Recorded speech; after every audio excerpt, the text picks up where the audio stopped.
Gremlin! Gremlin! Gremlin! Apparently I look like a gremlin. Yes, you do. This was inspired by that. I watched it and I was like, that's perfect. I love the way he personified her. And so I took that in my own direction.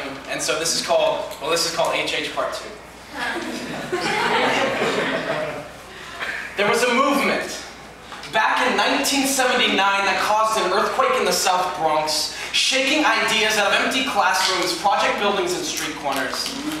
And like a pregnant rape victim, the concrete legs of America split open. Hip-hop was born. She was born into the gutter of a broken home. Her mother was the sun, her father the moon, so it only makes sense she never had a roof over her head. But despite everything, she persevered. And she learned, over the years, like all strong women, she would have to take care of herself. That experience would be her only mentor. Her parents never taught her how to speak, so she has a voice all her own. It sounds something like when teeth are wrestled to the ground and smashed into the skull of the curb, fused with the seraphic medley of a young girl holding her dying childhood in her arms, begging it to wake up. See, hip-hop as the voice of struggle. And it is a powerful voice. And over the years, she has developed skin as hard as bullet shells, because inevitably, violence is a part of her, even if in her heart, all she knows is love.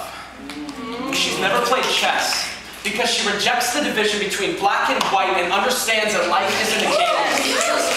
And most days, she wears the most modest clothing because she's sick of men trying to use her image against her, trying to convince her that it only matters that she looks fly, because nobody gives a flying fuck whether she mothers a message that can fly. They tell her that the universe is a vacuum, so her words can hold no weight here. But she knows better. She is a celebration of life in a stop-motion movie about death. In fact, hip-hop is Hindu.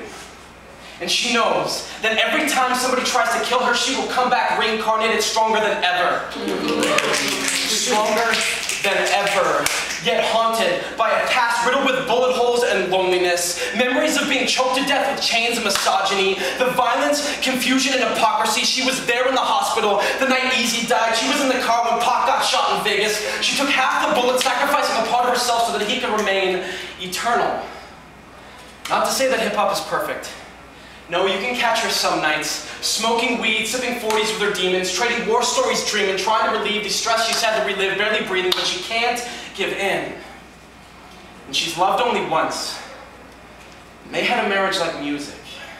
Until the day they reached the end of the track, their love died like a collapsing star the day the universe took its last breath.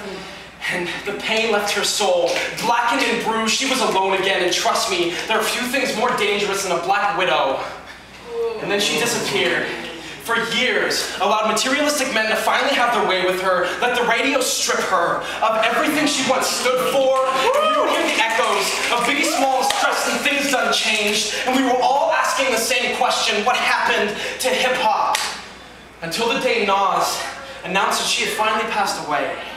And I, among millions, attended her funeral, and after the service, I approached her final resting place and broke into tears. Pouring out a part of my soul in the form of a liquor bottle, her gravestone read the epigraph. Nietzsche said without music, life would be a mistake. And hip-hop has taught us that without her, music would be a mistake.